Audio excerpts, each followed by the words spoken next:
DD অসমৰ আজিৰ অতিথি অনুষ্ঠানত আমি আজি এগৰাকী বিশিষ্ট অসমীয়া সাহিত্যিকৰ সৈতে কথা পাতিম। কবি, গল্পকাৰ, সমালোচক ৰূপে বিগত 5 দশকৰ অধিক কাল অসমীয়া সাহিত্যক তেওঁ সমৃদ্ধ কৰি আহিছে। আমাৰ বৌদ্ধিক জীৱনক বিভিন্ন ধৰণে উদ্দীপিত কৰি ৰাখিছে। তেওঁৰ এতিয়ালৈকে 11খনকৈ কবিতা সংকলন, 8খনকৈ গল্প সংকলন,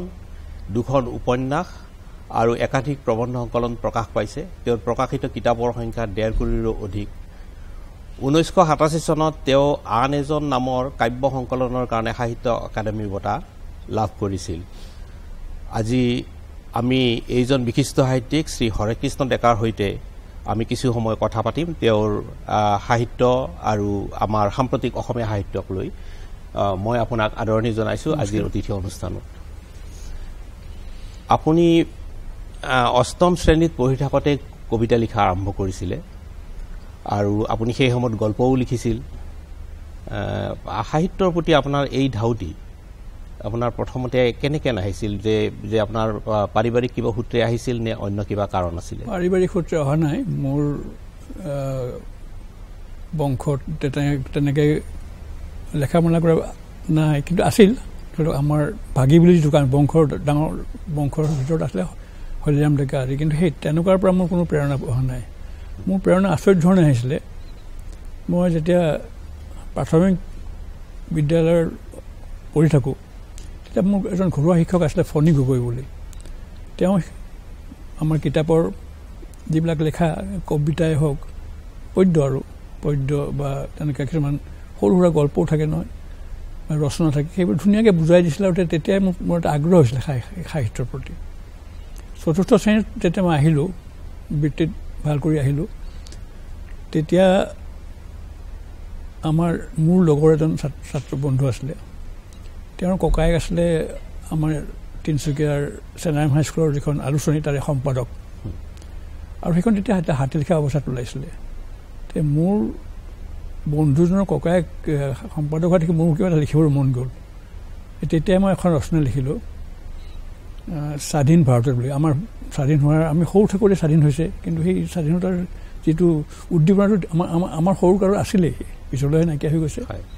তো সেই লিখিলোঁ মই। লিখি মোৰ বন্ধুৰ হাতত দিলোঁ যে তোমাৰ ককায়েক দিবাচোন এইটো কিবা। তাৰপিছত মোৰ খবৰ ল'ব নহ'ল। ওলাইছিল বুলি গম পাইছিলোঁ, খবৰ ল'ব নহ'ল। যিয়ে নহওক ওলাইছিল। পিছত মই মোৰ সেই আলোচনীখনৰ কপিও পালোঁ পিছত, বহুত দিনৰ মূৰত। কিন্তু সেই তেতিয়া লিখি 6মান শ্ৰেণীত মই প্ৰথম কবিতা লিখিছোঁ। সেইটো আমাৰ স্কুলৰ হাতী লিখা আলোচনী নহয়, ছপা আলোচনী, প্ৰথম ছপা আলোচনী হ'ব তাৰ কাৰণে। আৰু এই ছপা আলোচনীৰ নামেৰে ফুলকলি আছিলে, মই ফুলকলিৰ ওপৰতে কবিতা লিখিলোঁ। আৰু পিছৰ বছৰ লিখিলোঁ। যেতিয়া মই 8ম শ্ৰেণীত পালোঁহি,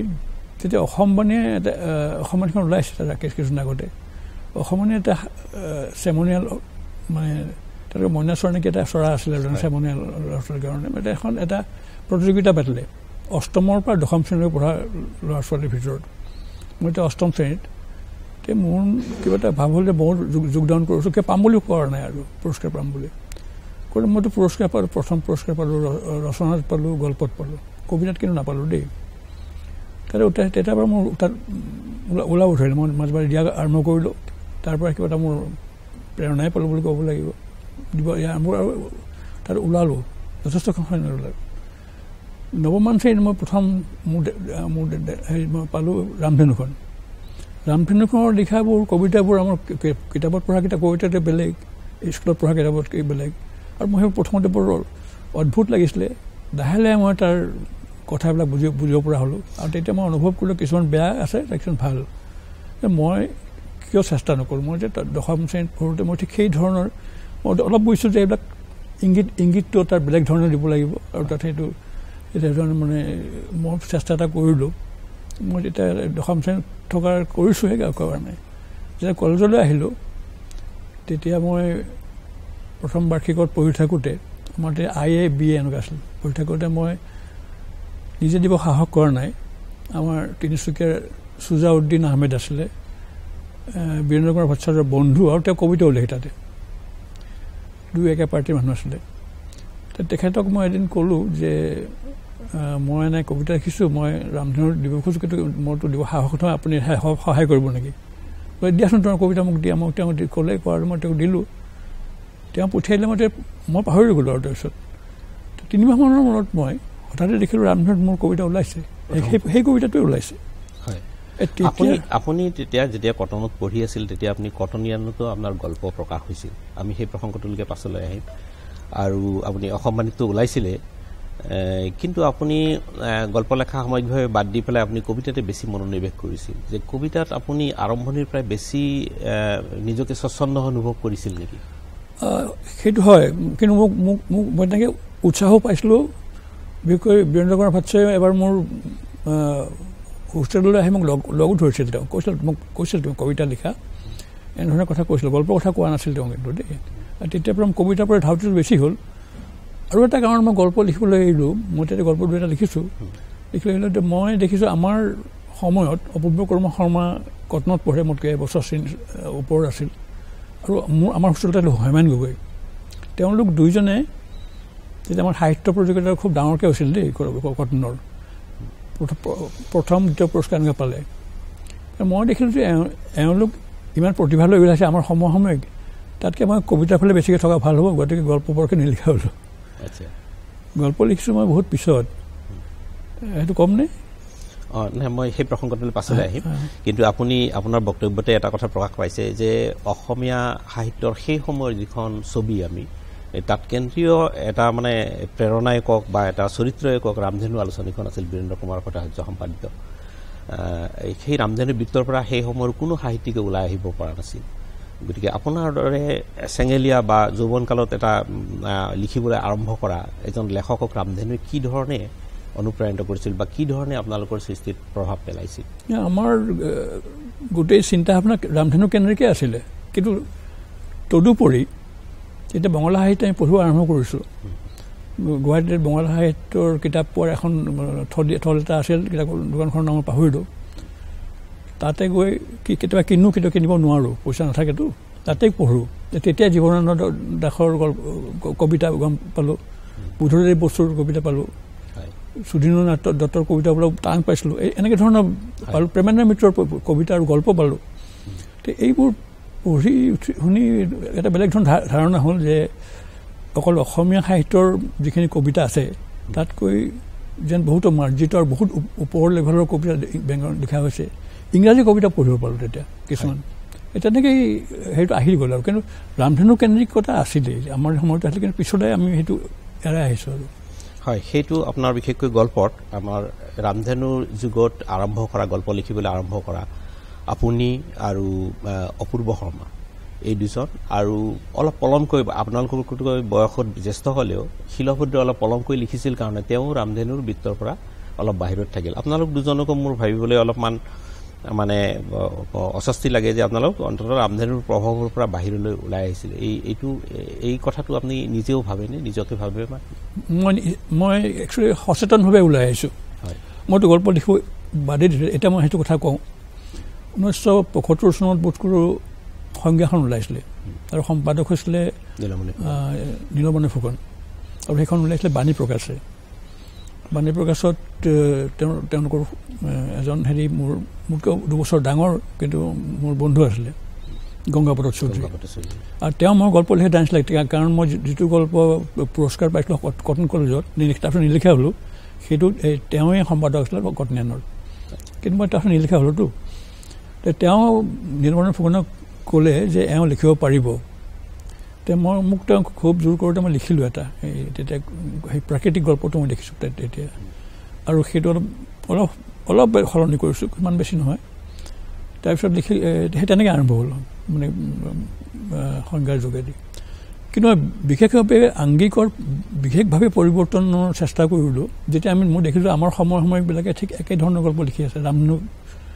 গঢ়টোকে অনুকৰণ কৰি মই গঢ়টো সলাব লাগে। আৰু তেতিয়া মই সেই প্ৰথম গঢ় সলোৱাৰ কামটো কৰিলোঁ মই প্ৰকাশত, চন্দ্ৰপ্ৰসাদ শইকীয়া তেতিয়া। আৰু তেওঁ মোৰ গল্পৰ সেই নতুন প্ৰকৰণ তেওঁ ভাল পালে, উৎসাহ দিব কৰিলে। তেনেকৈ মই বহু সলনি কৰিলোঁ। কিন্তু ৰামধেনু যুগত আৱিৰ্ভাৱ হোৱা বা আৰম্ভ কৰা এগৰাকী গল্পকাৰ আমি আটাই জানো সৌৰভ কুমাৰ চলিহা তেওঁৰ কিন্তু আংগিকৰ ক্ষেত্ৰত বহুত পৰীক্ষা নিৰীক্ষা আৰু এটা মুকলি মনেৰে তেওঁ কিছুমান মানে গল্প লিখিছে যিবিলাকত তাৰমানে আংগিকৰ চাকচিক্য হয়তো আমি বিচাৰিলে সাহিত্যিক দৃষ্টিভংগীৰে আমি নাপাওঁ আৰু কিছুমান তেওঁ আখ্যান বা এটা মানে এটা বৈঠকী মেজাজতো তেওঁ শেষৰ ফালে কিছুমান গল্প লিখিছে যে সেইবিলাক গল্পৰ লগত আপোনালোকৰ গল্পৰ অলপমান দুজনৰ মানে তুলনা আহে এনে আপুনি নিজে অনুভৱ কৰে নেকি তেনেকুৱা সৌৰভ কুমাৰ চলিহাৰ গল্প খুবেই ভাল পাইছিলোঁ মই প্ৰথম তেওঁ অশান্ত ডাক্তৰটো পাওঁ মই মুগ্ধ হৈ গৈছিলোঁ আৰু কোননো সৌৰভ কুমাৰ চলিহা জানিবৰ কাৰণে মই চেষ্টা কৰিছিলোঁ আমাৰ লগত একেলগে পঢ়া আমাৰ বেটছৰ তেওঁ ছায়েন্সত মই আৰ্টছৰ আছিলোঁ কিন্তু মোৰ বন্ধু আছিলে বলভদ্ৰ মাথি তেওঁ মোক এদিন ক'লে সৌৰভ কুমাৰ চলিহা কোন জানানে তুমি মোৰ খুৰা হয় আচল নাম এইটো সুৰেন্দ্ৰ কুমাৰ মাথি মই তেতিয়া বিশ্বাস কৰা নাছিলোঁ কিন্তু পিছত গম পালোঁ যে হয় তেওঁৱে হয় আৰু তেওঁৰ গল্প মই বিশেষভাৱে পঢ়িছিলোঁ কিন্তু মই তথাপি সচেতনভাৱে সৌৰভ কুমাৰ চলিহাক অনুকৰণ কৰাৰ চেষ্টা কৰোঁ মই ভাবিছিলোঁ অনুকৰণে নহয় বুলি ভাবিছিলোঁ মই আৰু সেইকাৰণে মই নিজা এটা হেৰি যাব চেষ্টা কৰিছিলোঁ সেই তেনেকুৱাই আৰু আপুনি 1965 চনত গুৱাহাটী কমাৰ্চ কলেজত শিক্ষকতাৰ কাম আৰম্ভ কৰিছিলে তাত 2 বছৰ 2.5 বছৰমান বোধহয় আপুনি কাম কৰিছিলে 3 বছৰ তাৰপিছত 1968 চনত আপুনি অসম ভাৰতীয় আৰক্ষী সেৱাত আপুনি যোগদান কৰে আপোনাৰ এই শিক্ষকতাৰ পৰা আৰক্ষী সেৱাত যোগদানে আপোনাৰ মানে অভিজ্ঞতাৰ পৰিধি নিঃসন্দেহে আপোনাৰ বঢ়াই তুলিছিল যে এই কথা কিয় আমি অনুভৱ কৰোঁ যে আপোনাৰ গল্প পঢ়িলে কিছুমান মানে ব্যতিক্ৰম চৰিত্ৰৰ সৈতে আমি মুখামুখি হৈ যাওঁ আপোনাক কি ধৰণে গল্প ৰচনাত আপোনাৰ এই অভিজ্ঞতাই বা জীৱিকাৰ এই অভিজ্ঞতাই মানে আপোনাক যথেষ্ট সহায় কৰিছে মই এতিয়া জইন কৰোঁ আৰক্ষী বিভাগত জইন কৰোঁ IPS পাই তেতিয়া মোক বহুতে কৈছিলে তুমি লিখিব নোৱাৰিবা তুমি তাত যোগদান নকৰিবা কিন্তু মোৰ উপায় নাছিলে কাৰণ তেতিয়া মই কমাৰ্চ কলেজত ইংৰাজী শিকাই ৰস পোৱা নাছিলোঁ কিন্তু অন্য কলেজতো মই কোনো সুবিধা নহ'ল মই UPSC দিলোঁ আৰু IPSCটোৱে পালোঁ মই ক'লোঁ নাই ইয়াতে জইন কৰোঁ আৰু দেখা যাব আৰু মই কিন্তু সাহিত্যটো নেৰোঁ মই তেতিয়া দৃঢ় প্ৰতিজ্ঞ হৈ গৈছোঁ আৰু সাহিত্য নেৰোঁ কিন্তু প্ৰথম বছৰ মই লিখিব পৰা নাছিলোঁ কিন্তু মই আৰক্ষী বিভাগত সোমাই মোৰ ইমান বেছি অভিজ্ঞতা হ'ল যে হয়তো মই কলেজত শিক্ষকতা কৰি থাকোঁতে এইবিলাক অভিজ্ঞতা মোৰ নহ'লহেঁতেন বহুত ধৰণৰ মই প্ৰত্যক্ষ কৰিছোঁ ব্যক্তিগতভাৱে চাকৰি জীৱনত কিছুমান আইন শৃংখলা পৰিস্থিতিৰ উদ্ভৱ হওঁতে বিভিন্ন ধৰণৰ হেৰি কৰিব লগা হৈছে পৰিস্থিতিৰ লগত বহুত ধৰণৰ মানুহ লগ পাইছোঁ বহুত মানৱীয় পৰিস্থিতিৰ লগত সাক্ষাৎ হৈছে আপোনাৰ প্ৰথম পোষ্টিং মানে গুৱাহাটীৰ বাহিৰত ক'ত হৈছিলে মোৰ একেবাৰে প্ৰথম পোষ্টিং হৈছিলে শিলচৰ আপুনি মিজোৰামৰ মানে সেই সময়ৰ পাহাৰত হয় সেই সময়ত হোৱা অশান্ত পৰিস্থিতিৰ আপুনি নিশ্চয় আপুনি সেই সময়ত পাইছোঁ কি আমাৰ সময়ত কমি আহিছে কিন্তু আছিলে মোৰ সময়তো মানুহ মাৰিছে তেওঁতে বিষয়াকে মাৰিছে কিন্তু মই কওঁ যে মই সেই সময়ত গৈ মই বহুত উপকৃত হৈছোঁ মিজোৰামৰ পৰিস্থিতি দেখি আৰু তাৰ লগত মই ঠিক পুলিচ অফিচাৰ হিচাপে চোৱা নাই আৰু মই এজন মানুহ হিচাপে ভৈয়ামৰ পৰা যোৱা মানুহ হিচাপে কেনেকৈ তেওঁলোক সহৃদয়তাই চাব পাৰি সেইটো মই চেষ্টা কৰিছিলোঁ আৰু মই তেওঁলোকৰ জীৱনটোৰ লগত এটা কিবা এটা আত্মীয়তা বোধ কৰিছিলোঁ মানুহখিনিৰ লগত কাৰণ তেওঁলোকৰ আচলতে দেখিলোঁ খুব প্ৰাণোচ্ছল মানুহবিলাক কিবা এটা উৎসৱ আহিলে খুব আনন্দৰে কৰে অতি দৰিদ্ৰ অৱস্থাত আছে এই প্ৰগ্ৰেছিভ পিপলছ ভিলেজ বুলি যিটো হেৰি কৰে গাঁওবিলাক হেৰি আনে এখন ঠাই জুম খেতি এইবিলাক ক'ৰবাত বহুত কষ্ট তেওঁলোকৰ গৈছে সেইবোৰ দেখি মই তেওঁলোকৰ সহানুভূতি কিন্তু বিষয়া হিচাপে একো কৰিব নোৱাৰোঁ আৰু সেই সময়ত মোৰ যথেষ্ট হেৰি ওলাল দেই মোৰ বহুত ধৰণৰ উপলব্ধি হ'ল আৰু এই উপলব্ধিবিলাক পিছত মোৰ কবিতাটো আহিছে তাত মোৰ আচলতে বহুত জীৱনৰ ডাঙৰ অভিজ্ঞতা হৈছে যে মানুহৰ ৰাজনৈতিক হেৰি আৰু সামাজিক হেৰি তাত কেনেকুৱা ধৰণৰ বৈষম্য কেনেকুৱা ধৰণৰ সংঘৰ্ষ আহিব পাৰে আৰু কেনেকৈ মানুহে অতিক্ৰম কৰিব পাৰে আৰু মই এজন বিষয়া হিচাপে তাক কেনেকৈ অতিক্ৰম কৰিব লাগিব এই ধৰণৰ বহুত চিন্তা মোৰ মনলৈ আহিছিলে আৰু তেনেকৈয়ে মই মোৰ সেইবিলাক মোৰ কবিতাত পিছলৈ গল্পটো আহিছে একে ধৰণৰ সেইবিলাক আপোনাক সেই ধৰণে আপোনাৰ যেতিয়া ভূমিকা আপুনি এটা লৈছিলে সাধাৰণ মানুহৰ লগত এটা হেৰি কৰাৰ কাৰণে তেওঁলোকৰ সঁহাৰি কেনেধৰণৰ আছিলে সেইখিনি মানুহে আপোনাক কি ধৰণে পুলিচ বিষয়া হিচাপে চাইছিল নে মানৱীয় প্ৰথমতে প্ৰতিযোগিতা হৈছে ওচৰ চাইবলৈকে ভয় কৰে মানুহে, কিন্তু যেতিয়া দেখিছিলে যে মই মোৰ সেইটো ঠিক বাহিৰৰ নহয়, মুখৰ হেৰি নহয়, আন্তৰিকতা এটা আছে, তেওঁলোকে আহিছিলে। মই বহুত মিজু মানুহৰ লগত মই বন্ধুত্ব কৰিছোঁ, তেওঁলোকে মোক বহুত ধৰণৰ সহায় কৰিছে, তেওঁলোকে মই তেওঁলোকৰ প্ৰতি বহুত ধৰণৰ সহায় দিছোঁ। কিন্তু এইটো নহয় যে মই মোৰ যিটো কৰ্তব্য, মই কৰ্তব্য অৱহেলা কৰি আনে, কৰ্তব্য মই কৰিছোঁৱেই। আৰু তেওঁলোকে কিন্তু বুজি পাইছে মই কৰ্তব্য কৰিছোঁ যে মই তেওঁলোকৰ প্ৰতি এজন শত্ৰুভাৱাপন্ন মানুহ হিচাপে তাত যোৱা নাই। গতিকে তেওঁলোকৰ পৰা বহুতখিনি হেৰি পাইছোঁ, মানে বাহিৰত আগত পিছলৈও তেনেকৈ মোৰ বহুতখিনি অভিজ্ঞতা হৈ যায়। আপোনাৰ নিৰ্বাচিত গল্প সংকলন বাদ দিলে আপোনাৰ গল্প সংকলনৰ সংখ্যা আপোনাৰ 6খন হ'ব। হয়, গতিকে আপুনিতো 4 কুৰিমান গল্প লিখিছে কিজানি এতিয়ালৈকে? মই গণি চোৱা নাই, হ'ব তেনেকুৱাই হ'ব, তেনেকুৱা হ'ব লাগে। মানে আপুনি কবিতাৰ ক্ষেত্ৰত এটা ছাজেষ্টিভ ব্যঞ্জনাধৰ্মী ভাষাৰ আপুনি ব্যৱহাৰ কৰে, গতিকে গল্পৰ ক্ষেত্ৰত আপোনাৰ কমিউনিকেটিভ যিটো ভাষা, যোগাযোগৰ ভাষা, তাৰ ভূমিকাই এটা বেছি গুৰুত্বপূৰ্ণ এটা ভূমিকা লয়। গতিকে ভাষাৰ ক্ষেত্ৰত আপুনি মাধ্যম এই যে সলনি কৰে আপুনি কবিতা আৰু গল্প, আমাৰ অসমীয়া সাহিত্যত তেনেকুৱা হয়তো 2-এগৰাকী গল্প লেখক ওলাব, মানে কবি গল্পকাৰ ওলাব, মহিম বৰা আমাৰ আদৰ্শ হিচাপে আছে। আপুনি নিজে সচেতনভাৱে এই প্ৰক্ৰিয়াটোত কেনে মানে অভিজ্ঞতা লাভ কৰিছে, বা কি ধৰণে আপুনি নিজে ভাষাটো, আমাৰ অসমীয়া ভাষাটো ব্যৱহাৰ কৰাৰ ক্ষেত্ৰত আপুনি নতুন কিবা দিগন্ত, নতুন কিবা ফ্ৰণ্টিয়াৰ আপুনি? নতুন ফ্ৰণ্টিয়াৰ মানে কথাটো মই কৈছোঁ, বহুত পৰীক্ষা কৰিছোঁ, কবিতাটো কৰিছোঁ পৰীক্ষা মই। কিন্তু বহুতে মোক কয়, মই নিজে ঠিক ক'ব নোৱাৰিম, কিন্তু বহুতে কয় যে মোৰ কবিতাত এটা নেৰেটিভ এলিমেণ্ট আগৰ পৰাই আছিলে, মই সেইটো আনিছোঁ বুলি কয় বহুতে, যে আধুনিক কবিতাত এটা লিৰিকেল সেইটো খুব বেছি আছিলে, মই হেনো নেৰেটিভ সেইটো আনিছোঁ। হ'বও পাৰে, মই নিজে দাবী নকৰোঁ, প্ৰতিবাদ চাৰ্যই তেনেকৈ লিখিছিলে। গতিকে সেই নেৰেটিভ হেৰিটো এটা ক'ৰ এটা আছিলে, মোৰ কবিতাতে আছিলে। গল্পলৈ আহি মই সচেতনভাৱে গল্পৰ যিটো ফৰ্ম, সেই ফৰ্মটো প্ৰথমতে মই আয়ত্ব কৰি ল'লোঁ। লোৱাৰ পিছত মই বহুত পৰীক্ষা কৰিছোঁ, বহুত ধৰণৰ পৰীক্ষা কৰিছোঁ। যেনে সৌৰভ চৌধুৰীৰ ওপৰতে এটা মই গৌৰৱ চৌধুৰী বুলি গল্প লিখিছোঁ। তাত পিছত দেখিব আপুনি 3টা টিপ্পনী আছে, কোনো গল্পৰে টিপ্পনী নাথাকে, কিন্তু সেই টিপ্পনীকেইটাই যে গল্পৰ এটা অংগ, আৰু সেইটো সম্ভৱবোধ মই পাইছিলোঁ। মোৰ মনে কয় যে সেইটো সৌৰভ কুমাৰ চৌধুৰীৰ এটা গল্প আছিলে, সৰু সৰু চুটি চুটিকৈ বহুত কেৰেক্টাৰ লগ পায়, কিন্তু সেই মনটো উভতি আহে। তেওঁ গল্পৰ নামটো ফটকৈ মোৰ মনলৈ অহা নাই, দীঘলীয়া গল্প আছিলে। বোধ কৰোঁ সেই যে তেওঁ তেনেকৈ টুকুৰা কৰি চৰিত্ৰবিলাক আনি লগাই যে এটা গল্প কৰি দিলে, জাৰ্মানত থকা অভিজ্ঞতা, কিন্তু সৰু কালৰ অভিজ্ঞতালৈ আকৌ উভতি আহিলে। তেওঁ আচলতে আহিব নোৱাৰিলে, কিন্তু মনে উভতি আহিলে। সেইটোৰ পৰা বোধ কৰোঁ মোৰ এইটো আহিছিল। মই ভাবিছোঁ আনকনচিয়াছলি, কিন্তু মই টিপ্পনী কৰিছোঁ। কিছুমানে হয়তো ভাবিলে টিপ্পনী কাটি দিলে গল্পটো বহুতখিনি নষ্ট হৈ যায়, পাৰ্ট অফ দি ষ্টৰী। সেই তেনেকুৱা ধৰণৰ বহুত কাৰোবাৰ কৰিছোঁ। মই এটা কিছুমান গল্পত এটা কেৰেক্টাৰ সৃষ্টি কৰিছোঁ, ক্ৰিটিক এজন। বহুত বস্তু দেখিব আপুনি, গল্পটোৰ মাজত এজন ক্ৰিটিক আছে, আৰু ৰাইটাৰ এণ্ড ক্ৰিটিকৰ আলোচনাৰ মাজতে গল্পটো আগবাঢ়িছে। এটা গল্প মই লিখিছিলোঁ, ইচ্ছা কৰি মই লিখিছিলোঁ, যেতিয়া কুম্ভিলক বৃত্তিটো আমাৰ ইয়াত খুব হেৰি হ'ল। মই বোলো কুম্ভিলক বৃত্তিক লৈ মই গল্প লিখিছোঁ। মই গল্পটোত কৰিলোঁ কি, পানীৰাম মেধিৰ গোপন জীৱন। তাত গোটেই আৰম্ভণি গোটেইখিনি মই ৱাল্টাৰ মিট্টিৰ চিক্ৰেট লাইফ অফ ৱাল্টাৰ মিট্টিটো প্ৰায় অনুবাদ কৰি আনিলোঁ, উল্টা ফুল্টা কৰি আনি। তাত কিন্তু মই সেইটো ৰাইটাৰ এটা উলিয়ালোঁ। সেই ৰাইটাৰটো সেই গল্পটো লৈ গৈ ক্ৰিটিক এজনক দিলে, তেওঁৰ বন্ধু হয়।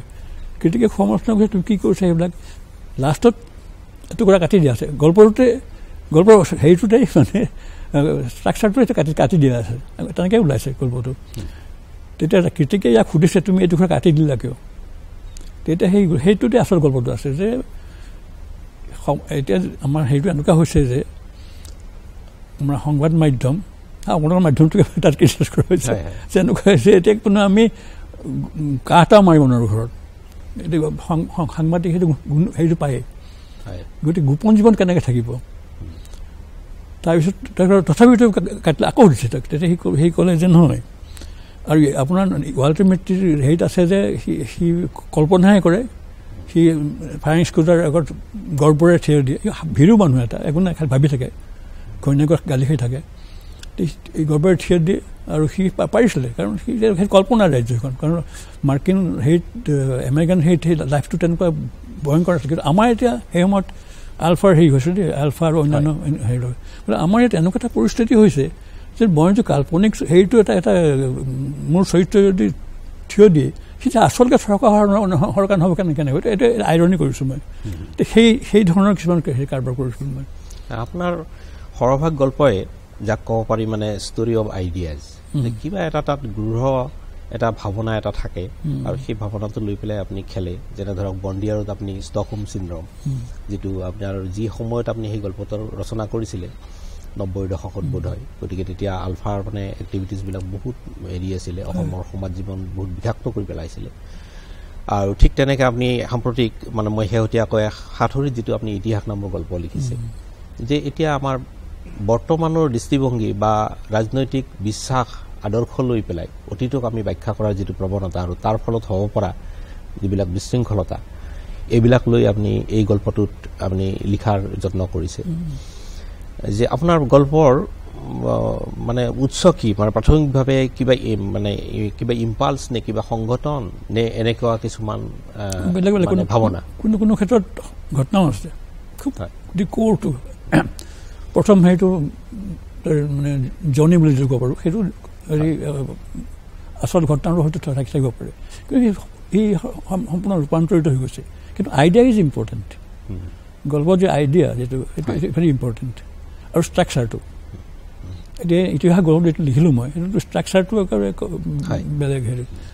এই কিন্তু তাত যিটো আমাৰ ইতিহাসৰ যিটো ধাৰণাটো সেইটো মই একচুৱেলি সেইটো হেৰি কৰিছোঁ এক্সপ'জ কৰিব চেষ্টা কৰিছোঁ ইতিহাস মানে গোটেইখিনি সত্য নহয় ইতিহাসৰ প্ৰেক্ষিতৰ পৰা ইতিহাস ব্যাখ্যা কৰিব পাৰি বৃত্তান্তৰ এটা ব্যাখ্যাই মানে শুদ্ধ নহয় তো সেইবিলাক বিভিন্ন পৰিস্থিতিৰ মুখামুখি হৈ জীৱন সম্বন্ধে পৃথিৱী সম্বন্ধে বিশ্ব সম্বন্ধে গোটেই হেৰি যিবিলাক পৰিস্থিতি চলি আছে তাৰ পৰা যিবিলাক মোৰ ভাৱনাবিলাক আহিছে তাকে মই এইবিলাক বিভিন্ন ধৰণে হেৰি কৰিছোঁ ideas are there in my stories আপোনাৰ যিটো আমি কবিতাৰ ক্ষেত্ৰখনলৈ আহোঁ আপোনাৰ কথাৰ পৰা বা আপোনাৰ যিটো ধাৰাবাহিকতা লেখনিৰ তাৰ পৰাও আমি অনুমান কৰিব পাৰোঁ যে আপোনাৰ প্ৰথম প্ৰেম কবিতাই আছিল আৰু এতিয়াও সেই প্ৰেম অটুট আছে আপুনি নিজকে প্ৰাথমিক পৰিচয় হিচাপে মানে আপুনি কবি হিচাপে পৰিচয় দিবলৈ ভাল পায় নেকি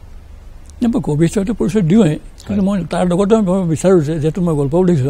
যথেষ্ট গল্প লিখিছোঁ যথেষ্ট পৰীক্ষা নিৰীক্ষা কৰিছোঁ গতিকে মই গল্পকাৰ হিচাপেও নিজকে দেখুৱাব খোজোঁ মোক অকল কবিয়েই নহয় গল্পকাৰ কবি গল্পকাৰ তেনেকুৱাই পৰিচয়টো ভাল পায় আপুনি দিবলৈ আপোনাৰ কবিতাৰ আৰম্ভণিৰ পৰাই আমি দেখিছোঁ যে আপুনি যি সময়ত লিখিবলৈ লৈছিলে সেই সময়ত তিনিগৰাকী কবি আৰু তেওঁলোক ৰামধেনুৰ যুগতেই মানে লিখিছিল আৰু অত্যন্ত প্ৰভাৱশালী কবি নৱকান্ত বৰুৱা অজিত বৰুৱা আৰু অলপ পাছলৈ নীলমণি ফুকন আৰু সেই তিনিগৰাকী কবিৰ বা তেওঁলোকৰ কবিতাৰ প্ৰভাৱৰ পৰা অসমীয়া কবিতা তেতিয়া মুক্ত হ'বলৈ যথেষ্ট কঠিন আছিল কিন্তু আমি লক্ষ্য কৰিছোঁ যে আপুনি যি ধৰণে স্বৰবোৰ আপোনাৰ প্ৰথম সংকলন যে আপুনি তাত সংকলিত কবিতাবিলাকৰ পৰা আমি এটা ধাৰণা কৰিব পাৰোঁ যে আপুনি অলপমান তেওঁলোকৰ প্ৰভাৱৰ পৰা ফালৰি কাটি এটা নিজস্ব ইডিয়ম নিজস্ব এটা ডিকশ্যন আপুনি শৈলী এটা গঢ়াৰ কাৰণে আপুনি চেষ্টা কৰিছে আপুনি সেই প্ৰক্ৰিয়াটোৰ কথা ক'ব পাৰে নেকি যে সেই সময়ত আপুনি সচেতনভাৱে ৰামধেনুৰ সেই প্ৰভাৱ বা এই তিনিগৰাকী ঘাইকৈ কবিৰ প্ৰভাৱৰ পৰা আপুনি মুক্ত হ'বলৈ মানে আপুনি চেষ্টা কৰিবলগীয়া হৈছিল নেকি চেষ্টা মই কৰিছোঁৱেই কাৰণ মই বিচৰা নাই যে মই তেওঁলোকৰ কাৰ্বন কপি হৈ হওঁ বা তেওঁলোকে যিধৰণে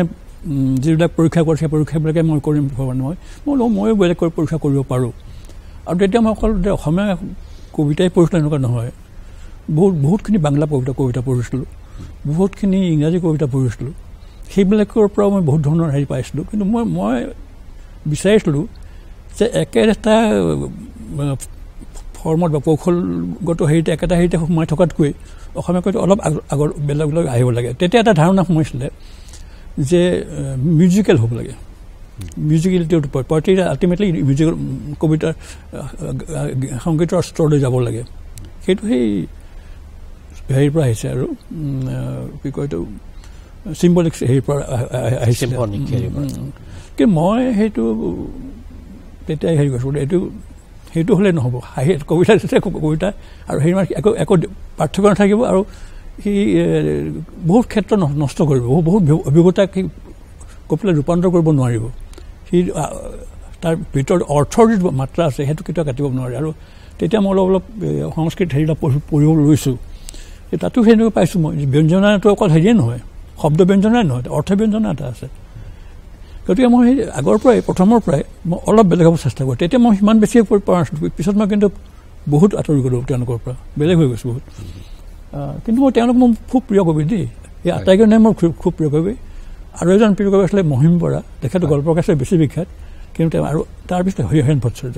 এইকেইজন মোৰ কাৰণে খুব প্ৰিয় কবি কিন্তু মই তেওঁলোকক একেবাৰে অনুকৰণ কৰিব চেষ্টা কৰা নাই বৰঞ্চ তেওঁলোকৰ পৰা কেনেকৈ অনুকৰণৰ পৰা মুক্ত হৈ থাকিব সিমানে চেষ্টা কৰিছোঁ মই সেই সময়ত যিটো প্ৰতীকবাদী কবিতাৰ ধাৰা বা যিটো অলংকাৰ বাহুল্য সেইবিলাক আপোনাৰ কবিতাত অলপ কম দেখা যায় সেইটো এটা আপোনাৰ কাৰণ যেন লাগে নেকি যে আপুনি সচেতনভাৱে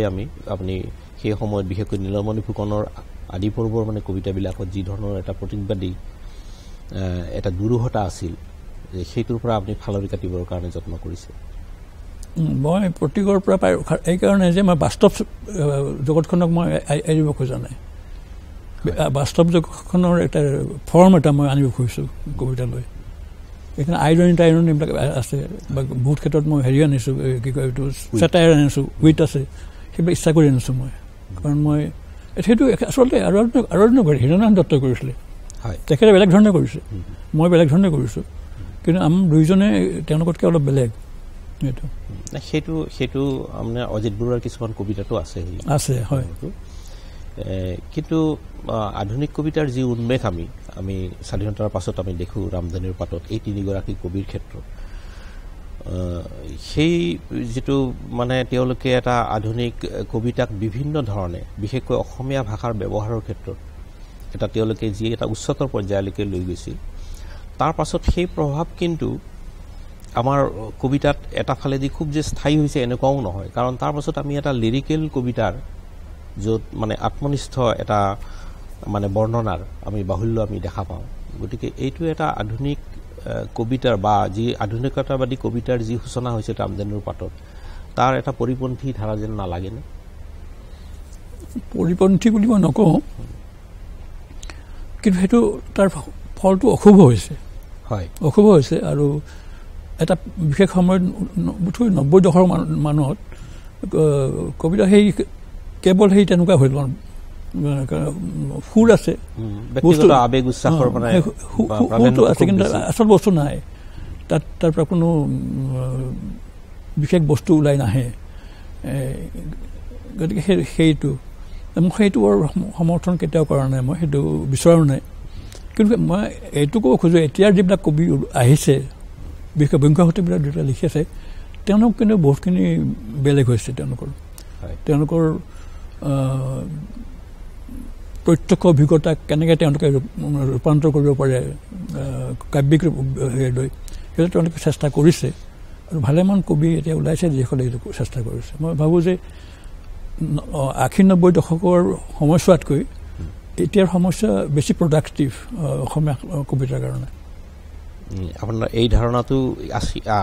আমি যোৱা শতিকাৰ 80-90 দশকত এটা প্ৰগতিশীল তথাকথিত প্ৰগতিশীল কবিতাৰ এটা ধাৰা শক্তিশালী হৈ উঠিছিল আৰু তাৰ পৰীক্ষামূলক তাত যিটো সমাজতান্ত্ৰিক বাস্তৱতাৰ যি ধৰণৰ পৰীক্ষামূলক কিছুমান মানে প্ৰয়োগ ঘটিছিল সিয়ে আমাৰ অসমীয়া কবিতাক আৰু অলপমান দুৰ্বল কৰা বুলি আপোনাৰ ধাৰণা হয় নেকি মই ঠিক তেনেকৈ নকওঁ কাৰণ প্ৰগতিশীল কবিতাৰো এটা সম্ভাৱনা খুবেই আছিলে আৰু অন্ততঃ অমৃতবাৰ মৰি গ'ল তেখেতৰ কবিতাত আমি কিছুমান দেখিছোঁ কেনেকৈ আহিছিলে পুৰঠ হ'বলৈ নাপালে আৰু মোহন কৃষ্ণ মিশ্ৰক দেখিছিলোঁ ৰাম গগৈ আছিল ৰাম গগৈ কেইবাটা কবিতা গোটেইবোৰ নহয় কিন্তু বহু কবিতাত তেওঁৰ ৰোমান্টিক হেৰিটো আহি গৈছে তাৰপিছত সমীৰ তাঁতীৰ কবিতা সমীৰ তাঁতী যদিও প্ৰগতিবাদী কব বুলি ক'ব নোৱাৰি এটা হেৰি আছে তেওঁৰ কিন্তু সনন্ত তাঁতী কবিতা সনন্ত তাঁতী দেখাকৈ প্ৰকৃতিসকলৰ লগত পূৰা হেৰি আছে আৰু আধুনিকতাৰ লগত আছে তেওঁলোকৰ লগত এই সমিতাতী আৰু সনতাতীৰ মাজত আধুনিকতাৰ যিটো হেৰি আহিছে ফুকন হীৰেণ ভট্টাচাৰ্য আদিৰ মাজেদি আৰু যিটো প্ৰগতিবাদীসকলৰ মাজেদি আহিছে তাত এটা লগ লাগিছে হেৰি চৰকাৰ আছিলে ৰবীন্দ্ৰ চৰকাৰ তেওঁলোকৰ তেওঁলোকে এটা সমন্বয় আনিব চেষ্টা কৰিছে এনেকুৱা লাগে নাই সেইখিনি সময়ত মই এইকাৰণে প্ৰশ্নটো কৰিছোঁ যে সেইখিনি সময়ত কেইবাগৰাকী প্ৰতিভাৱান প্ৰতিশ্ৰুতিবান যিসকল এতিয়াও কিন্তু কবিতা চেগা চৰকাৰে লিখি আছে আৰু অসমীয়া কবিতাৰ জগতখন তেওঁলোকে বিভিন্ন ধৰণে মানে সমৃদ্ধ কৰিছে যে তাৰ ভিতৰত আপুনি নাম লোৱা মানুহখিনিৰ বাদ দিও আমি পাওঁ আমি ৰফিকুল হুছেইনক পাওঁ জ্ঞান পূজাৰীক আমি পাওঁ তাৰপিছত আমি ক'ব পাৰোঁ বিপুলজ্যোতি শইকীয়াক ক'ব পাৰোঁ প্ৰায় একে সময়তে লিখিছে অলপ এতিয়া আকৌ নতুনকৈ বিপুলে কবিতা লিখিবলৈ লৈছে তাৰপিছত দিলীপ ফুকন আছিলে সেই সময়ত কেইবাগৰাকী তেনেকুৱা হেৰি অনুভৱ তুলসী এটা বেলেগ পৰ্যায়লৈকে কবিতা তেওঁ লৈ গ'ল নীলিম কুমাৰে এটা নেৰেটিভ ধৰ্মী কবিতাক এটা বেলেগ পৰ্যায়লৈকে লৈ গ'ল গতিকে এইখিনি কিন্তু যোৱা শতিকাৰ 70-80ৰ দশকত তেনেকুৱা এটা ৰাজনৈতিক বা সামাজিক পৰিৱেশৰ মাজৰ পৰাই ওলাই আহিছিল একচুৱেলি 80ৰ দশকত যিটো সামাজিক পৰিৱৰ্তন হ'ল অসমত ৰাজনৈতিক সামাজিক পৰিৱৰ্তন হ'ল তাৰ যিটো তেওঁলোকৰ ওপৰত প্ৰতিক্ৰিয়া হ'ল সেইটোৰ পৰা বহুত বস্তু আহিছে লাগিছে মোৰ লাগে হয় মানে ঠিক অস্থিৰ অৱস্থা এটা বিপন্নতাবোধ তাক কেনেকৈ অতিক্ৰম কৰিব লাগে কেনেকৈ ভেলুজবিলাক আকৌ বিচাৰি ফুৰিছে তেওঁলোকে কোনখিনি ভেলুজ আছে মূল্যবোধটো ক'ৰ পৰা তেওঁলোকে বিচাৰি পাব সেই ধৰণৰ তেনেকুৱা এটা অস্থিৰ এটা হেৰি এটা আছিলে আৰু তাৰ পৰা ওলাই অহাৰ এটা চেষ্টা এটা হৈছিলে তেওঁলোকৰ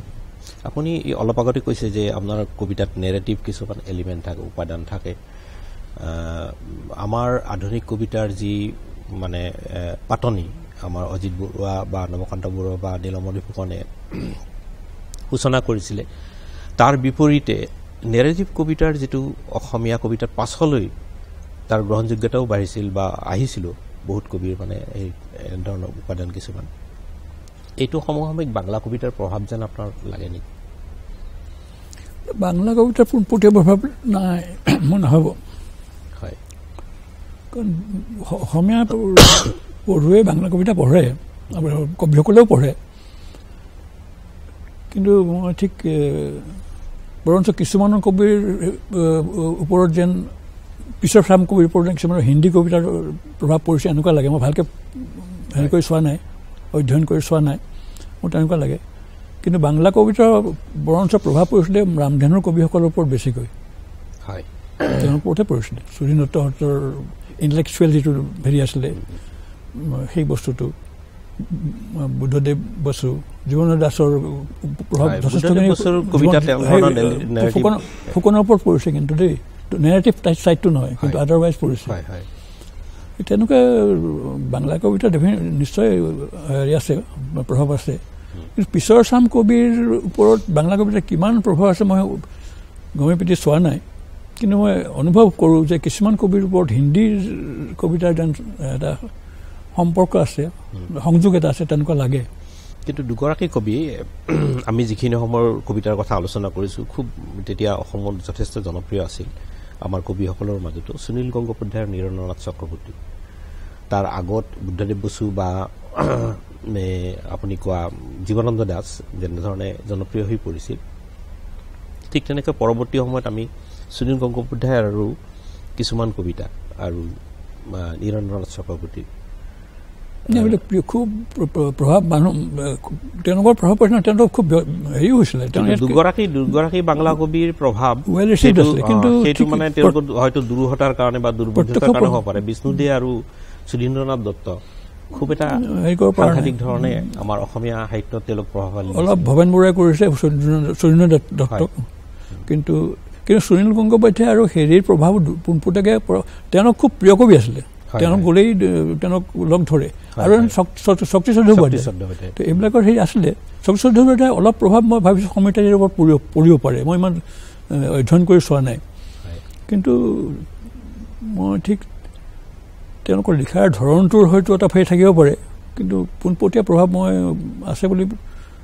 মন কৰি চোৱা নাই চাবলৈ আপুনি কথা ভাল কৈছে চাব লাগিব এতিয়া সেইটো আৰু অতি সাম্প্ৰতিক অসমীয়া কবিতাৰ আপুনি কি ধৰণৰ মানে আশা ৰেঙনি দেখিছে বা ভাষাৰ ক্ষেত্ৰত এটা নতুন ইডিয়ম লৈ ওলাই অহা তেনেকুৱা কবি বা অসমীয়া কবিতাই যোৱা 70-80 বছৰত যি এটা বৈচিত্ৰ্য প্ৰতিফলিত কৰিছে আমাৰ এতিয়াৰ সাম্প্ৰতিক অসমীয়া কবিতাই মই পুৰণি চাম যিসকলে লিখি আছে তেওঁলোকৰ কথা কোৱা নাই একেবাৰে নতুন চামে এটা নতুন ধৰণৰ কিবা মানে পৰিৱৰ্তন লৈ আহিছে বুলি আপোনাৰ অনুভৱ হয় নেকি তেওঁলোকৰ লগত তেওঁলোকে বাস্তৱক কেনেকৈ বাস্তৱ জগতখনক সামাজিক অৰ্থনৈতিক ৰাজনৈতিক জগতখনত কেনেকৈ তেওঁলোকে কবিতাৰ ভাষাৰে প্ৰকাশ কৰিব পাৰে সেইটো তেওঁলোকে চেষ্টা কৰিছে আৰু তেওঁলোকৰ ভাষাটো ঠিক সেইধৰণেই গঢ় লৈ উঠিছে আৰু মই ভাবোঁ যে তেওঁলোকৰ বহুত কবিতা সফল হৈছে ভালমান কবি ওলাইছে মই নাম নকওঁ এতিয়া আৰু তেওঁলোকে বহুত নতুনত্ব আছে মই পোনপটীয়াকৈ এতিয়া কৈ দিব নোৱাৰিম মই এতিয়া চায়েন্স এতিয়া অহা নাই কিন্তু মই মন কৰিছোঁ তেওঁলোকৰ আৰু ড্ৰামাটাইজড হৈছে বহুত তেওঁলোকৰ এতিয়াৰ কবিতা বহুত কবিতা মানে ড্ৰামাটাইজ মানে ইণ্টাৰনেল ড্ৰামাটাইজ মই কবিতা ড্ৰামা কৰি কৰাৰ কথা কোৱা নাই মই তেওঁলোকৰ লেংগুৱেজ ড্ৰামাটাইজ হৈছে যিটো আপোনাৰ লিৰিকেল হেৰিটো কমি আহিছে তেওঁলোকৰ এই ভাষাটোক ভাঙি চিঙি নতুনকৈ কৰাৰ এটা প্ৰৱণতা আহিছে আৰু বহুত বাহিৰৰ শব্দ তেওঁলোকে সোমোৱাইছে যিটো আমাৰ চলতি ভাষাত যিটো সোমাই গৈছে আমি আমাৰ কথোপকথনৰ ভাষাত যিটো যিবিলাক হেৰি কথা সোমাই গৈছে ইংৰাজী বা অন্য বা হিন্দী বা এইবিলাক সোমাই গৈছে সেই হেৰিবিলাক তেওঁলোকৰ এই ছ'চিয়'লাইক বুলি ক'ব পাৰি সেই তেনেকুৱা হেৰিবিলাক তেওঁলোকৰ কবিতাত সোমোৱাইছে তেওঁলোকে সেইটো একো বেয়া বুলি নাভাবোঁ কেতিয়াবা বহুত বেছি কৰি পেলাইছে তেওঁলোকে কিন্তু মই বেয়া বুলি নাভাবোঁ এলিয়টে এটা কথা কৈছিলে যে যিটো আত্মনিষ্ঠ কবি সত্তা আৰু যিটো নিৰ্মিত কাব্যিক সত্তা সেই দুটা সম্পূৰ্ণ এটা মানে বেলেগ বস্তু বা তাৰ মাজত এটা ব্যৱধান আছে আপোনাৰ বেছিভাগ কবিতাত এই মই বুলি কোৱাৰ লগে লগে তাত অন্য এজন মইৰ উপস্থিতি আমি অনুভৱ কৰোঁ আপোনাৰ এই যে দ্বিবিভক্ত সত্তা এই সত্তাটো আপোনাৰ মানসিকতা যিটো আধুনিক মানসিকতা নে আধুনিকতাবাদী যি কবিতাৰ আপুনি অনুশীলন কৰে তাৰে পৰিণতি এইটো মই নিজাকে মই ক'ব নোৱাৰোঁ কিন্তু মই সদায় নিজক অলপ আঁতৰত ৰাখিব খোজোঁ মই যেতিয়া কিবা এটা মই এজ হৰকৃষ্ণ টেঙা নহয় মই মোৰ ভিতৰত যি বস্তু খেলা কৰি আছে সেইটোক এটা মই মাজেদি মই ক'ব খোজোঁ ডেট মই ইজ নট মই এই মই এটা ছেকেণ্ড মই এটা ডিগ্ৰীত মই অৰ্থাৎ মই এটা কবিজন এজন অবজাৰ্ভাৰ আৰু তেওঁ এটা বিষয় বুলি যিটো কয় সেইটো he is a subject of the poem but he is not me exactly but through him I speak something সেইটো বস্তু আপুনি এঠাইত লিখিছে যে অসমীয়া সমালোচনা সাহিত্যৰ দুৰ্বলতা দেখি আপুনি সমালোচনা সাহিত্যলৈ মন মেলিলে আপুনি অনুভৱ কৰা আৰু আপুনি শেহতীয়াভাৱে যথেষ্ট আপুনি বিশেষকৈ অসমীয়া আধুনিক কবিতাৰ বিষয় লৈ পেলাই আৰু আপুনি সংস্কৃত আমাৰ নন্দন দত্ত বা যিটো ইণ্ডিয়ান পয়েটিক্স এইবিলাক বিষয় লৈ আপুনি যথেষ্ট কৌতূহল আপোনাৰ পৰিলক্ষিত হৈছে আপুনি অসমীয়া সমালোচনা সাহিত্যৰ বিশেষকৈ স্বাধীনতাৰ পাছত আপুনি ঘাই দুৰ্বলতাবিলাক মানে কি বুলি ভাবে আসলে মৌলিক চিন্তাৰ এটা ডাঙৰ অভাৱ দেখিছোঁ মই হীৰেণ গোহাঁই বৈভেন্দ্ৰৰ কথা কওঁ তেওঁলোকে একটা মহিধৰ নিচিনাকৈ ওলাই আহিল বুলিহে আমাৰ সমালোচনা সাহিত্য ৰক্ষা কৰি দিয়ে কিন্তু পিছৰ চামত মই তেনেকৈ পোৱা নাই যি মৌলিকভাৱে আপুনি অলপ কৰিছে আৰু কোনোবা কোনোবা আছে মই ঠিক নামবিলাক কৈ নিদিওঁ দুই এজনে কৰিছে কিন্তু একানপতীয়াকৈ তেওঁলোকৰ হেৰিটোক দেখুৱাই দিব পৰা নাই অনুসৰণটো কৰিছে কিন্তু অনুকৰণ হৈ গৈছে বহু ক্ষেত্ৰত সেইটো দেখিছোঁ মই আৰু এটা হৈ গ'ল তেওঁলোকৰ বিক্ষিপ্ত হৈ যায় চিন্তাবিলাক বিক্ষিপ্ত হৈ যোৱা দেখিছোঁ মই কিবা এটা ক'ব খুজিছে কিন্তু ক'ৰবালৈ গুচি গৈছে সেই তেনেকুৱা হৈছে এতিয়া থিয়ৰী ব্যৱহাৰ কৰে খুব থিয়ৰীটো আহিব থিয়ৰীটো ক'ৰ পৰা আহিছেনো বস্তু এখন হেৰিৰ পৰাহে আপোনাৰ চিন্তা ভাৱনাৰ পৰা যিখিনি লিখিলে তাৰ পৰাহে থিয়ৰীটো আহিছে ৰাইটাৰবিলাকৰ প্ৰেক্টিছৰ পৰা থিয়ৰীটো হৈছে প্ৰেক্টিছ আৰু থিয়ৰী তাৰপিছত প্ৰেক্টিছ ইজ মোৰ ইম্পৰ্টেণ্ট আৰু সেইটোৰ পৰাই আপুনি থিয়ৰীটো উলিয়াইছে কিন্তু আমাৰ সেইটো উল্টাটো হৈছে থিয়ৰীটো এটা পালে এতিয়া পোষ্ট কৰি নিদিওঁ থিয়ৰীটো পালে সেইটো প্ৰয়োগ কৰি দিলে তেনেকৈ হেৰি মানে ইম্প'জ কৰা সেইটো অলপ বাঢ়িছে আমাৰ ডক্টৰ হীৰেণ গোহাঁই আৰু ভৱেন বৰুৱাৰ পাছত আমাৰ কেইবাগৰাকী সমালোচকে অসমীয়া সাহিত্যৰ বিভিন্ন দিশত আলোকপাত কৰিছে। তেওঁলোকৰ ভিতৰত আমি ডক্টৰ গোবিন্দ প্ৰসাদ শৰ্মাৰ নামটো আমি ল'ব পাৰোঁ, বা ৰঞ্জিত দেৱ গোস্বামী আছে। তাৰপিছত প্ৰদীপ আচাৰ্যই কিছু কাম কৰিছে চেগাচোৰকাৰ হৈ, কিন্তু তেওঁলোকৰ সমালোচনাৰ মাজেদিও আমাৰ অসমীয়া সাহিত্য সমালোচনা সাহিত্য নিশ্চয় সমৃদ্ধ হৈছে। কিন্তু আপুনি যিটো কথা ক'ব বিচাৰিছে যে সেই ধাৰাবাহিকতাখিনি আমাৰ ৰক্ষা হোৱা নাই নেকি? মই তেওঁলোকক মই নামটো অকল ভৱেন বৰুৱা আৰু হীৰেণ গোহাঁই ক'লোঁ, তেওঁলোকক সেই থামৰ ভিতৰতে পৰিব। হয়, গোবিন্দ প্ৰসাদ শৰ্মাৰ বেছিভাগ তেওঁ মানে একাডেমিক হেৰিটো বেছি, একাডেমিক এপ্ৰ'চটো বেছি তেওঁৰ। কিন্তু তেওঁ যথেষ্ট হেৰি কৰে, উপন্যাসৰ ওপৰত তেওঁ বহুত অধ্যয়ন কৰিছে, কিন্তু বেছিভাগে তেওঁ একাডেমিক এপ্ৰ'চৰ কৰিছে। নতুন ক্ৰিটিকেল হেৰি তেওঁ অনা নাই। একাডেমিক হেৰি যিটো ক্ৰিটিকেল হেৰি আছে সেইটোৰ জৰিয়তে তেওঁ চাইছে। আৰু ৰঞ্জিত গোস্বামীয়ে বহুত ধৰণৰ নতুন চিন্তা আনিছে তেওঁ, কিন্তু তেওঁ লাগি থকা নাই। আৰু তেওঁ হয় কি ধাৰাবাহিকভাৱে কৰা নাই, ছিষ্টেমেটিক নহয়। তেওঁ এটা বস্তুত তেওঁৰ মনটো বহি গ'ল, তেওঁ সেইটো খুব ধুনীয়াকৈ কৰিলে, আৰু গম পোৱা যায় দেখি যে তেওঁ এটা মানে ডাঙৰ ইণ্টেলেকচুৱেল, এইটো গম পোৱা যায়, আৰু বহুত অধ্যয়ন কৰিছে, এইটো চব গম পোৱা যায়। কিন্তু সেই যিটো মানে ধাৰাবাহিকতা তেওঁ সেইটো ৰক্ষা কৰা নাই। হয়, আমাৰ সাম্প্ৰতিক আধুনিক সাহিত্যৰ মানে অসমীয়া সাহিত্যৰ যিটো আমি এটা দেখিবলৈ পাইছোঁ যে মই নৈৰাজ্য শব্দটো ব্যৱহাৰ কৰিলে অলপমান হয়তো ভুল হ'ব, কিন্তু অসমীয়া সাহিত্যৰ কিছুমান দুৰ্বলতা এই আঙুলিয়াই নিদিয়াৰ কাৰণে আমাৰ মৌলিক সাহিত্যৰ ক্ষেত্ৰতো এটা তেনেধৰণৰ এটা শ্লথতা বা এটা হেৰি ধৰণৰ আহিছে নেকি, এটা প্ৰৱণতা আহিছে। আৰু সেইটো মানে সেই সমালোচনাৰ অভাৱটো বৰ ডাঙৰ অভাৱ হৈছে এতিয়া। বিশেষকৈ মই দেখিছোঁ চুটিগল্প এসময়ত আমাৰ খুব ওপৰলৈ গৈ আছিলে, কিন্তু এতিয়া দেখিছোঁ খুব বেছি মানে ৰিপিটিশ্যন হ'ব ধৰিছে, একেধৰণৰ হেৰি লিখা কেনেকৈ লিখা যায়। উপন্যাসৰ ক্ষেত্ৰতো এতিয়া এটা ফৰ্মুলাই হৈ গৈছে যে এজন ইতিহাসৰ পৰা এটা চৰিত্ৰ ল'ব, আৰু সেই চৰিত্ৰৰ পৰা বহুত কিবা গোটাব ঐতিহাসিক সমল, আৰু সেই তাতে উপন্যাস এখন লিখি দিয়ে। কিন্তু মৌলিক হেৰি চৰিত্ৰ লৈ সমাজখনৰ ওপৰত এটা প্ৰভাৱ পেলাব পৰা বা সেইটোক উলিয়াই দেখুৱাব পৰা তেনেকুৱা ধৰণৰ সাহিত্য খুব বেছি সৃষ্টি হোৱা নাই। উপন্যাস মইতো হেৰি মামণি গোস্বামী ৰচন গোস্বামীৰ ৱেক হোৱা হাওদাৰ পিছত তেনেকুৱা জোকাই যোৱাৰ পৰা উপন্যাস মই বেছি পোৱা নাই, দুই এখন আছে। কিন্তু এই সমস্যাটো যথেষ্ট উপন্যাস ৰচিত হৈছে, উপন্যাস বহুত হৈছে, কিন্তু সেইবিলাক বেয়া বুলিও নকওঁ মই, বহুত ভাল উপন্যাসো হৈছে। কিন্তু সেই যে মানে এটা মই যিটো ক'লোঁ আপোনাৰ জোকাই যাব পৰা আৰু ৰৈ যাব পৰা, মানে যে এইখন এই সময়ত হেৰি উপন্যাস, সেইখনৰ জৰিয়তে সময়টো বুজাব পাৰি, সেনেকুৱা উপন্যাস হোৱা নাই। সেই তেনেকৈ এতিয়া ইংৰাজী সাহিত্যত যেনেকৈ এখন উপন্যাসে সময়টোকে হেৰি কৰি দিছে, দেখুৱাই দিছে, সময়টোকে এটা প্ৰতিনিধিত্ব কৰিছে, সেই ধৰণে কৰিব পৰা নাই। কাৰণ আমাৰ বেছিভাগ কি হ'ব, অতীতটোক লৈ আছে নহয়, আমাৰ উপন্যাসবিলাক অতীতটোক লৈ আছে নহয়, বৰ্তমানটোক উপন্যাসে কিয় হেৰি কৰিব পৰা নাই, উপন্যাসসকলে কিয় বৰ্তমানটোক কিয় ইণ্টাৰপ্ৰেট কৰিব পৰা নাই, উপন্যাসেতো ইণ্টাৰপ্ৰেটো কৰে নহয়, সময়ক ইণ্টাৰপ্ৰেট কৰে। এই কথাটো মানে V.S. নাইপালে এটা খুব গুৰুত্বপূৰ্ণ কথা কৈছিল যে আধুনিক উপন্যাস, আধুনিক কালতে হৈছে উপন্যাস,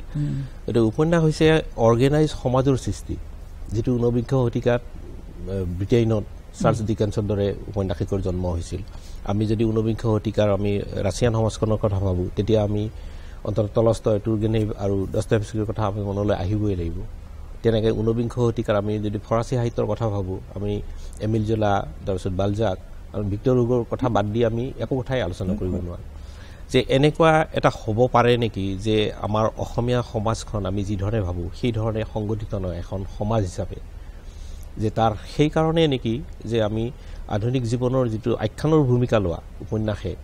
আমাৰ সমাজত তেনেধৰণে শিপাব পৰা নাই। অথচ আমি কিন্তু 40ৰ দশকত কিন্তু জীৱনৰ বাটৰ দৰে উপন্যাস আমি পাইছোঁ। আপুনি কোৱা মামণি ৰয়ছম গোস্বামীৰ আমি উপন্যাস পাইছোঁ 80ৰ দশকত, আৰু মাজৰ সময়ছোৱাতো আমি নৱকান্ত বৰুৱাৰ যদি আমি কপিলী পৰিয়া সাধুৰ কথা ভাবোঁ, বা আমি হেৰি ককাদেউতাৰ হাড়, তাৰপিছত আমি বীৰেন্দ্ৰ ভট্টাচাৰ্যৰ উপন্যাসবিলাক আৰু তেওঁ বীৰেন্দ্ৰ ভট্টাচাৰ্যই বিভিন্ন বিষয়ৰ মানে বিষয় লৈ পেলাই পটভূমি লৈ পেলাই উপন্যাস লিখিছে গতিকে সেই পৰীক্ষা নিৰীক্ষাবিলাক আমাৰ বৰ্তমান উপন্যাস সাহিত্যত আমাৰ অলপ কম যদিও সৃষ্টি যথেষ্ট হৈছে খুব কম হৈছে কি কাৰণ এটাই কাৰণ দেখিছোঁ মই জীৱন বাস্তৱ যিটো বৰ্তমান যিটো সেইটোৰ প্ৰতি আলোকপাত কৰিবৰ কাৰণে সেইটো নাইকিয়া হৈছে আমাৰ সাহিত্যবিলাক সমল বিচাৰি যায় বুৰঞ্জীলৈ বা মানুহৰ আগৰ যিবিলাক বিশিষ্ট মানুহ আছিলে বা যে সমাজত নাম থকা মানুহে তেওঁলোকৰ জীৱনটো গৈছে গতিকে সেই জীৱনীমূলক উপন্যাস আৰু বুৰঞ্জীমূলক উপন্যাস বাঢ়ি গৈছে গতিকে আমাৰ বৰ্তমানটো আমি আৰু 40 বছৰ পিছত আমাৰ বৰ্তমানটো কেনেকৈ আছিলে উপন্যাসৰ মাজতে কেনেকৈ বিচাৰিব নাপায় নাই নহয় তেনেকুৱা চেষ্টাই নাই প্ৰচেষ্টাই নাই প্ৰয়াসে নাই গতিকে সেইটো এটা ডাঙৰ এটা গেপ হৈ গৈছে যিটো পূৰণ নহ'ব আমি ক'ব আমি এতিয়া ইলিষ্ট্ৰেশ্যন পঢ়িলে সেই সময়ৰ এটা ডাঙৰ হেৰি পাই যাওঁ জীৱনৰ মাজত পঢ়িলে আমি সেই সময়ৰ এটা ডাঙৰ হেৰি পাই যাওঁ সেই প্ৰতিচ্ছবিখন চকুৰ আগত ভিভিডলি মানে আৰু হাওদাখন পঢ়িলেও সেই মই যে এই অতীতমুখীনতাটো আজিৰ উপন্যাসিকসকলৰ আমাৰ যে এইটো তেওঁৰ কি বৰ্তমানৰ প্ৰতি তেওঁলোক সঁচাকৈ উদাসীন নেকি সেইটো মই ক'ব নোৱাৰোঁ মইতো আগতেও কৈছোঁ বহুত ঠাইতে কৈছোঁ কিন্তু তেওঁলোক বোধহয় এনেকুৱা হৈছে যে সহজে অলপ নাম কিনাৰ চেষ্টা নেকি সেনেকুৱাটো মোৰ লাগে যে এইটোৱে আটাইতকৈ সহজ উপায় যে ভাল সাহিত্যিক হোৱাৰ ঔপন্যাসিক হোৱাৰ সেইটো হয় নেকি মানে যেন কষ্ট কৰিব নোখোজে যে জীৱনটোক ভালকৈ চাব নোখোজে বৰ্তমানটোক যেন তেওঁলোকে ভয় কৰে বৰ্তমানটোক চকু দিবলৈ ভয় কৰে বৰ্তমান চৰিত্ৰবিলাকক লৈ পৰিস্থিতিক লৈ ডাইলেক্টিক্সখিনিক লৈ যেন তেওঁলোকে আঁতৰি থাকিব বিচাৰে এটা এক ধৰণৰ পলায়নবাদী বুলি ক'ব লাগিব এইটো এক ধৰণৰ পলায়নবাদী অনুভূতি বুলি ক'ব লাগিব অনুভৱ বুলি ক'ব লাগিব কিন্তু উপন্যাসৰ এই দুৰ্বলতাখিনি বাদ দিলেও কিন্তু আমাৰ গল্প সাহিত্যত আপুনি এখন খুব আশাবাদী ছবি দেখিবলৈ পায় নে নাপায় কাৰণ আমাৰ যথেষ্ট সংখ্যক গল্পকাৰ ওলাইছে আৰু তাৰে ভিতৰত কিছু সংখ্যক গল্পকাৰটো যথেষ্ট প্ৰতিশ্ৰুতি সম্পন্ন আৰু তেওঁলোকে ইতিমধ্যে আমাৰ সাহিত্যত মানে প্ৰতিষ্ঠা লাভো কৰিছে তেওঁলোকৰ গল্পই এটা অসমীয়া গল্পৰ যিটো ধাৰাবাহিকতা সেইটো ৰক্ষা কৰাৰ উপৰিও এটা নতুন ধৰণে গল্পৰ আপুনি আস্বাদ বুলিয়ে কওক বা তেওঁলোকৰ প্ৰকৰণ শৈলীয়ে এটা বেলেগ ধৰণৰ আবেদন আমাক পঢ়ুৱৈৰ মাজত দিছে গল্পৰ ক্ষেত্ৰত বেলেগ কাৰণ গল্প তেনেকৈ বুৰঞ্জীৰ সমল বিচাৰিব লগা হোৱা নাই গল্প এদিন বৰ্তমান সমাজ জীৱন এইবিলাক কি ঘটি আছে এইবিলাকৰ লগত তেওঁলোকৰ সম্পৰ্কটো ঘটে কেতিয়াবা তাতো সেই মই যিটো কৈছোঁ যিটো কাৰণে মোৰ অলপ ভয় হয় সেইটো হ'ল যে তত্ত্ব বেছিকৈ সোমাই গৈছে নাই গল্পত তত্ত্বৰ আধাৰত গল্প লিখিবলৈ আছে সেইটো হ'ব ধৰিছে সেইটো যদি নহয় তেতিয়া অসমীয়া গল্পত যথেষ্ট ভাল গল্প ওলাইছে এতিয়ালৈকে ওলাই আছে কিছুমান গল্প কিন্তু উপন্যাসৰ ক্ষেত্ৰত মই এইটো ক'ব টান পাইছোঁ এইকাৰণেই যে উপন্যাসত ইমান বেছি বুৰঞ্জী আৰু মানুহৰ জীৱনীক লৈ প্ৰতি ইমানে চকু বৰ্তমানত কি ঘটি আছে বাস্তৱত কি ঘটি আছে ৰাজনৈতিক সামাজিক ক্ষেত্ৰখনত কি আছে গোটেই বিশ্বতে অসম ইয়াতেই নহয় এইবিলাক অৰ্থনৈতিক কি হৈ আছে তাৰ ইম্পেক্টটো সাধাৰণ মানুহৰ ওপৰত কি পৰিছে আৰু সেইটো কেনেকৈ আমি তাক দেখুৱাব পাৰিম আনিব পাৰিম সাহিত্যলৈ কি ধৰণে সাহিত্যৰ দখৰ মাৰি দি আহিব লাগিব সেইবিলাক যেন আমি অলপ আঁতৰি আছোঁ মানে টান হৈছে কৰিবৰ কাৰণে এনেকুৱা লাগে কিন্তু গল্পত যিহেতু গল্পৰ ফৰ্মটো আৰু উপন্যাসৰ ফৰ্মটো বহুত বেলেগ গল্পৰ ফ্ৰেমটো সৰু আৰু এটা এটা ইউনিটি এটা আছে গল্পৰ গোটেই বস্তুটোত আৰু সেইকাৰণে তেওঁলোকে বুৰঞ্জীৰ পৰা কিবা আনিব নোৱাৰে পাৰে বুৰঞ্জীৰ পৰা ইচ্ছা কৰিলে পাৰে আনিব চেষ্টা নকৰে কাৰণ তেওঁলোকে জানে তেওঁলোকৰ আচল সমলটো আছে সমাজ বাস্তৱত জীৱনত সেইটো আৰু নিজৰ অভিজ্ঞতাৰ ভিতৰত লগতো আছে তেওঁলোকে সেইকাৰণে সেই ধৰণৰ কাৰবাৰটো কৰা নাই য'ত অতীতলৈ গুচি গৈছে তাতে পাহৰি তাত ৰৈ গৈছে কিন্তু উপন্যাসৰ যিহেতু বহল কেনভাছ এখন পায় তেওঁলোকে বহুত চৰিত্ৰ ল'ব পাৰে আৰু সেই ক'ত পাব বিচাৰে তেওঁলোকে সেই ল'ব পাৰে সেই সমলবিলাক ক'ত বেছিকৈ আছে আমাৰ পুৰণি ইতিহাসত আছে পুৰণি এইবিলাকত আছে নাম কৰা যিবিলাক চৰিত্ৰ আছে তেওঁলোকৰ যিবিলাক কি কয় ব্যক্তি আছে তেওঁলোকৰ জীৱনীবিলাক আছে সেইবিলাকত তেওঁলোকে বিচাৰি পাইছে কাৰণ ডাঙৰ কেনভাছ কৰিব লাগে আৰু সেই কেনভাছৰ অনুপাতে তেওঁলোকে বাস্তৱৰ পৰা তেওঁলোকৰ যিটো বাস্তৱৰ যিটো অভিজ্ঞতা হ'ব লাগে সেই অভিজ্ঞতা বিচাৰি পোৱা নাই এই অভিজ্ঞতাৰ অভাৱটো বৰ ডাঙৰ বস্তু গল্পত সেইটো হোৱা নাই কাৰণ তাত ইমান ডাঙৰ অভিজ্ঞতা নালাগে এটা সৰু অভিজ্ঞতাৰে তেওঁলোকে কেনেকৈ অন্তৰ্দৃষ্টি পেলাব পাৰে সেই অন্তৰ্দৃষ্টিটো তেওঁলোকে পেলাব সম্ভৱ হৈছে সেই অন্তৰ্দৃষ্টিটো পেলাবৰ কাৰণে উপন্যাসিকে কিন্তু ইমান বহল কেনভাছত বৰ্তমান সমাজখন চাব পৰা নাই নোৱাৰে পৰা নাই পাৰে কিন্তু পৰা নাই আপুনি ক্ৰিটিক হিচাপে আপোনাৰ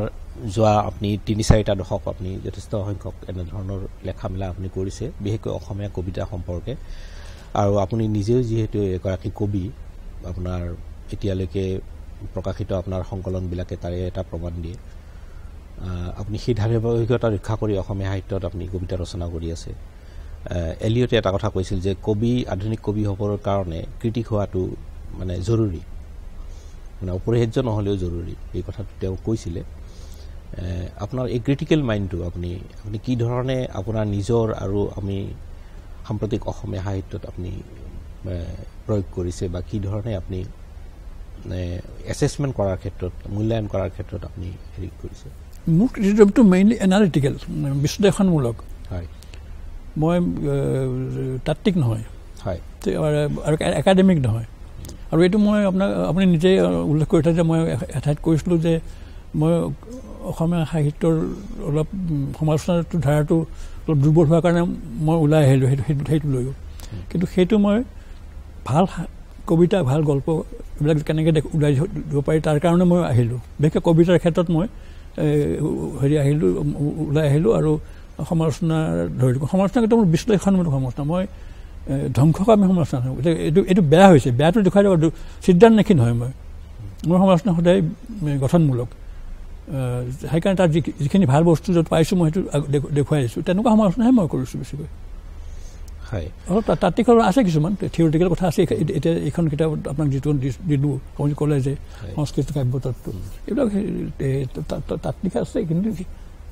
একেবাৰে তাত্ত্বিক হেৰিলৈ মই যোৱা নাই আপুনি সংস্কৃত কাব্যতত্ত্ব বা সংস্কৃত এস্থেটিক্স লৈ পেলাই আপুনি শেহতীয়াকৈ যথেষ্ট পঢ়া শুনা কৰিছে কিন্তু আপোনাৰ ভাৰতীয় মানে কাব্য সমালোচনাত তাৰ প্ৰতিফলন আপুনি দেখিছে নেকি আছে হিন্দী কবিতাত বহুত আছে অলপতে মই এখন হেৰি পঢ়িলোঁ সোণৰ ৰাধিকা মাধৱ কৌশিকৰ অসমীয়া অনুবাদ কৰিছে তো সেইখনটো মই দেখিছোঁ এনেকুৱা এইবিলাকৰ প্ৰভাৱ আছে এইটোত তত্ত্বৰ প্ৰভাৱ আছে বহুতখিনি হয় হয় অসমীয়া কবিতাৰ ক্ষেত্ৰত প্ৰয়োগ কৰিব লাগিব তত্ত্বৰ প্ৰভাৱ বুলি কওঁ তত্ত্ব প্ৰয়োগ কৰিব পাৰি আমি মানে যে অসমীয়া কবিতা অধ্যয়নৰ ক্ষেত্ৰত সংস্কৃত কাব্যতত্ত্বৰ প্ৰয়োগৰ কথাটো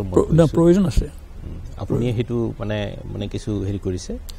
গতিকে সেইটো আমি দেখিছোঁ আপোনাৰ মানে কাব্য সমালোচনাৰ ক্ষেত্ৰত শেহতীয়াকৈ আমাৰ এই কথোপকথন আমি ইয়াতে সামৰিব লাগিব আমাৰ সময় হৈ আহিছে আজিৰ এই অনুষ্ঠানলৈ আহি আপুনি মূল্যৱান সময় দিয়াৰ কাৰণে আপোনাক ধন্যবাদ জ্ঞাপন কৰিছোঁ আমি পৰৱৰ্তী আজিৰ অতিথি অনুষ্ঠানত আন এগৰাকী বিশিষ্ট সাহিত্যিকৰ সৈতে কথা পাতিম আজিলৈ ইয়াতে আমি অনুষ্ঠান সামৰিছোঁ ধন্যবাদ